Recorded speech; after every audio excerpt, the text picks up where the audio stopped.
Parshas Devarim. Listen carefully to both the laning and the Haftarah this week, and you'll realise that we fluctuate between two tunes, the regular tune as well as the sad, mournful tune of Tisha B'Av. And the question we have to ask ourselves is, how can we do this? Surely we're not supposed to display any public signs of mourning, of Avelos on Shabbos. Now every Chag has an Avodah. Every Yom Tov has a theme. We think instinctively that the Avodah of Tisha B'Av is Avelos, is mourning. But in reality, when we stop and we think about it, we realise that there's a lot more going on. Rambam in the beginning of Perek Hey Hilchos Tanis tells us, what is the point of a Tanis? Says Rambam, Yeshom Yamim Shekol Yisrael Misanim Mehen. There are days in the Jewish calendar where all the Jewish people need to fast, because of the calamities, because of the terrible tragedies that occurred on this day. And what's the reason we fast, says Rambam? In order to awaken, to stir our hearts. The point of a Tanis is for us to return to our source, to our Kadosh Baruch Hu. And Rambam continues that these days are days of history, when we're supposed to stop and think about what happens. Where did we go wrong? What is it that we did that got us into this trouble in the first place? We all know that Yom Kippur is a day of tshuva. We spend all day in shul, davening, doing vidui, the 5 Inoyim. But how is Tisha B'Av a day of tshuva? It's so different. And the answer is simply that there are different ways of doing tshuva.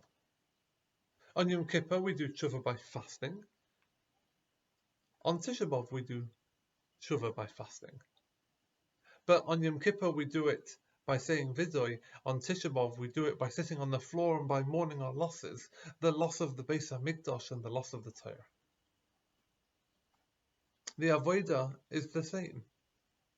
They're both days of self-reflection, when we're supposed to think about what is it that we've done wrong and what is it that we can do to fix the future. How can we commit to self-improve? The question, therefore, has to be, how can these days be so different? The last Mishnah in Avos famously tells us, Lo hayu yomim tovim liYisrael kechamisha asa b'yavach yom HaKippurim. There were no two better days in the Jewish calendar than Tu B'Av and Yom Kippur. So whereas Tisha B'Av is the saddest day in our calendar, Yom Kippur is one of the two happiest days. Yet they're both days of tshuva. How can that be? What I want to propose is that perhaps we shouldn't have such a negative view of Tisha B'Av. Of course, we're supposed to sit on the floor and grieve, but then we must get up. Of course, we sit on the floor and we sing Eicha. We sing it in the mournful tune that we sing some of the laning in the Shabbos. But then we repeat the penultimate pasuk, Hashivenu Hashem Elecha v'nashuva, Chadesh Yomeinu Kekedem. We return to HaKadosh Baruch Hu and we ask HaKadosh Baruch Hu return to us to fix things the way they were. And many of our kinnas end likewise on a positive note. The Haftarah for Shabbos Chazayin is another good example of this. The people are accused of Yeshaya of having devolved to a point so low that they are compared to that of Sodom and Amorah. And HaKadosh Baruch Hu says, Lama li roiv zivcheichem yemar Hashem. What do I need your korbanos for? Enough. I don't need them. They're meaningless to me.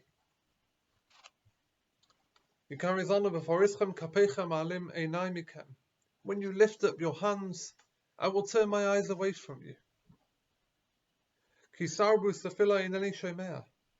When you lengthen in prayer, I won't listen. Incredibly, HaKadosh Baruch Hu says, stop with the korbanos, stop with the sacrifices, stop with your davening. Instead, you've got to do tshuva. First and foremost, by caring for others. Limdu heitev, learn to do good. Dirshu mishpat, devote yourselves to justice. Ensure that the rights of the orphans and the widows are upheld. Social justice. Look out for others. Yeshaya continues by lamenting the transformation of Tion, a once and faithful city, a just city, into that of a harlot. And just when we think it's all doom and gloom, the Haftarah ends with these two pesukim. I will restore, says HaKadosh Baruch Hu, your judges of old and your advisors like they always were. After that, after that, you'll be called city of righteousness, faithful city. Tion shall be saved in the judgment, her repentant ones with righteousness.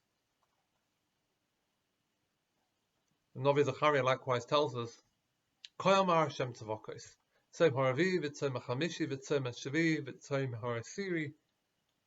four Tanios, Tzom Gedalia, Shiva Asar B'Tammuz, Tisha B'Av, and Asar B'Teves, Yehiyeh Leves Yehuda, are going to be for the house of Judah.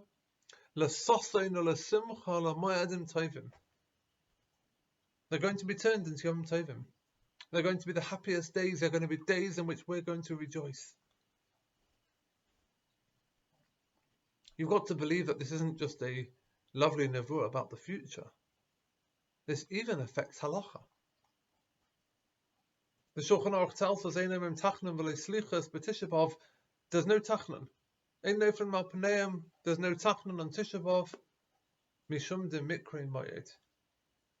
If you look in Eicha Perek Aleph, we see that Tisha B'Av is referred to as moyed.